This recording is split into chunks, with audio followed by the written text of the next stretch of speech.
Карциномот на дојка е втора причина за смртност во светот. За тоа колку е важна личната одговорност на жената, само прегледот, но и скрининг програмата, разговараме со доктор Светлана Темелковска, специјалист радиолог и председател на Националната комисија за рана детекција и скрининг за рак на дојка. Ке поразговараме за месец октомври, кога се обележува борбата против ракот на дојката. Иако тоа беше минатиот месец, никогаш не е премногу да се разговара за оваа тема. Со какви бројки располагате? Каква е состојбата со оваа болест во Македонија? Да, месец октомври е за подигање на свесноста за ракот на дојка, на неговата инциденца, значи најчесто малигно заболување. Исто така е втора причина за смртност не само кај нас, туку во светот. Бројките кај нас се слични на бројките во Европа. Од минатата година се прави веќе и реална статистика, значи собирање и обработка на податоци кои ќе бидат објавени до крај на годината од Институтот за епидемиологија во соработка со Институтот за јавно здравје, каде што би ги имале реалните и точните податоци, но тие се движат во рамките на годините на нас, со тоа што сега ќе бидат ставени и на хартија официјално презентирани на Министерството и на населението. Месец октомври не треба да остане само на месец октомври, затоа ми е многу драго што вака и вие имате активности и по октомври месец. Нашата цел како комисија е да имаме активности во текот на цела година, да не ги чекаме само октомври, така да ова е добро продолжение на тоа што го почнавме. Така, во 2015-та започна скрининг програмата за рано откривање на ракот на дојка. 9 години подоцна. Какви се резултатите и колку жените се јавуваат на повиците за преглед? Да. 2015-16 се поставија некои темели за скрининг програма, затоа што знаете тоа е процес кој не можете преку ноќ да го планирате, остварите како што треба и како што е согласно сите други европски земји. Например, скринингот во Скандинавија почна 72-та, но тек 85-та-6-та им беше поставен како што они сакаа да биде. Ние почнавме 2015-16, во меѓувреме, знаете, имаше смена на министри, делом ради политиката на тогашниот министер, делом ради ковидот, имаше прекин во скрининг програмите. Не беа прегледани воопшто доволен број на жени веќе скоро 7 години. Така да ние кога продолживме, истите луѓе сме, тие радиолози сме, нели, што го работиме ова, радиолози од Институтот за радиологија, радиолози од Светина Охридски и од 8 септември, како и клиничката болница Тетово. Ние сме таа национална комисија заедно со колегите хирурзи, онколози и патолози.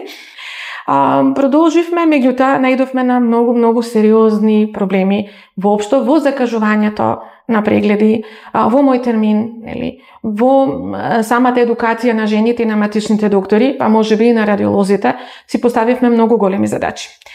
Првата задача што мораше да се направи е поделба на навидум здрави жени кои би оделе во скрининг програмата на жени кои имаат клиничка потреба, значи имаат палпабилна грудка или жени оперирани од карцином, да може да стигнат до термин во системот Мој термин. Затоа што ние до пред 2 години имавме полн систем Мој термин со здрави жени, каде што болните не можеа да стигнат. Се уште не сме таму каде што сакаме и треба да бидеме.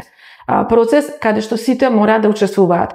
За жал имаме се уште проблеми, делумно со матичните доктори, делумно со самите жени, делумно со Мој термин, кои тековно ги решаваме во вид на трибини, разговори, посети, како што имавме месец октомври, ќе продолжиме до следниот месец октомври. Во план ни се разговори со новите директори на болниците, но пред се матичните, а трибини за жените ќе има и со ваша помош, нели, како медиуми. Така. Која возраст е најдобра, доколку постои некоја средина, некоја правило за жената да ја направи првата мамографија? Да, возраст препорачана во повеќето земји во светот е од 40-та година да се почне со првата мамографија, доколку немате никаква клиничка слика.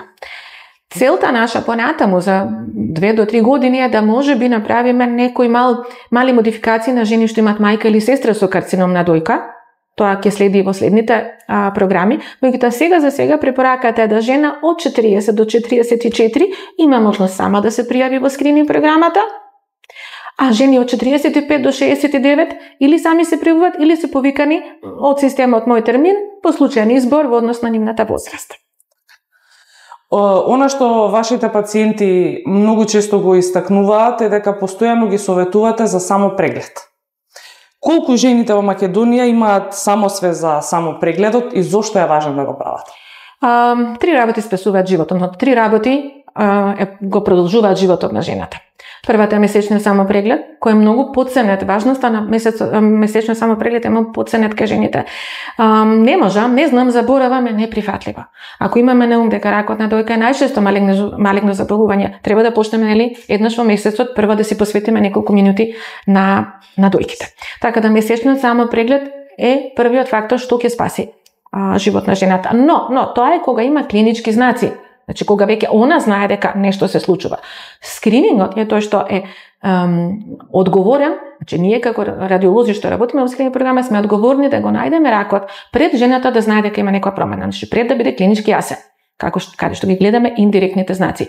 И се разбира, третото е соодветната терапија на онкологија, доколку жената стигна до онколошка терапија. Со скринингот се намалува бројот на жени кои ќе имаат потребна од онколошка терапија. Така да месечниот самопреглед треба да стане навика кај сите жени после 20-та година. Знаете, сега имате на интернет секакви клипчиња каде што може да видите како се прави тој месечен самопреглед, да се пријавите во скрининг програмата, да избегнеме онколошка терапија, но доколку стигнат до таму, нели со соодветната онколошка терапија би се спасило и продолжило животот на жената.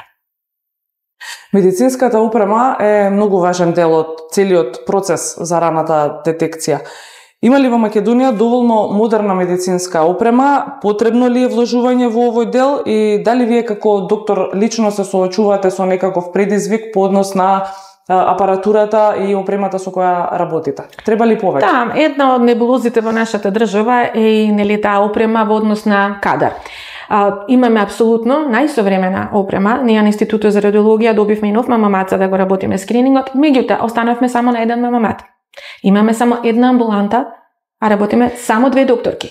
Значи, мислам дека треба да се направи на подолгорочен план, каде што ќе се направи една анализа што имаме од кадар и опрема и што треба да се направи една подолба на кадар. Можеби ако немате радиолог и во мало место, имате нов мамомат, тој би се преселил во некаде каде што има поголема потреба. Така да не е само дека немаме апаратура, туку мислам дека можеби една реална поделба на апаратура и кадар и едно планирање за еден кадар, бидејќи знаете ние што работиме, а веќе сме после 50-та повеќето од нас и треба да се инвестира во младите. Ракот на дојка, мамографиите, ехата и биопсиите и магнетите на дојка не се учи за еден ден.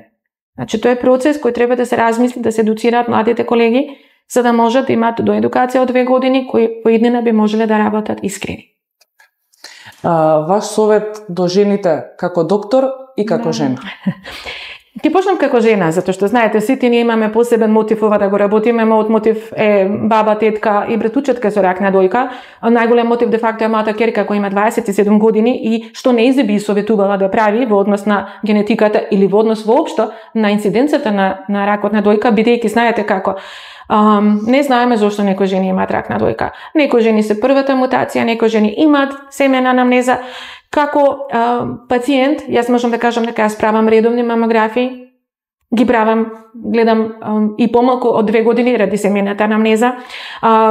Учам ќерка ми како да прави месечен самопреглед, и она ќе ги почне прегледите на 35 години, бидејќи има во семејство рак на дојка, тоа е таа група. Значи, како жена, јас сум научена од еден европски систем. Знаете, сум живеено и работено во една од земјите кои го почна скринингот и таму жената го слуша докторот, таму жената ги слуша препораките, а докторот па го слуша министерот, нели? Така да само преглед кај мене е навика уште од многу рана возраст и сакам да се пренесе тоа кај сите. Значи сите девојчиња после 20-та да научат да прават само преглед, после 40-та мамографија.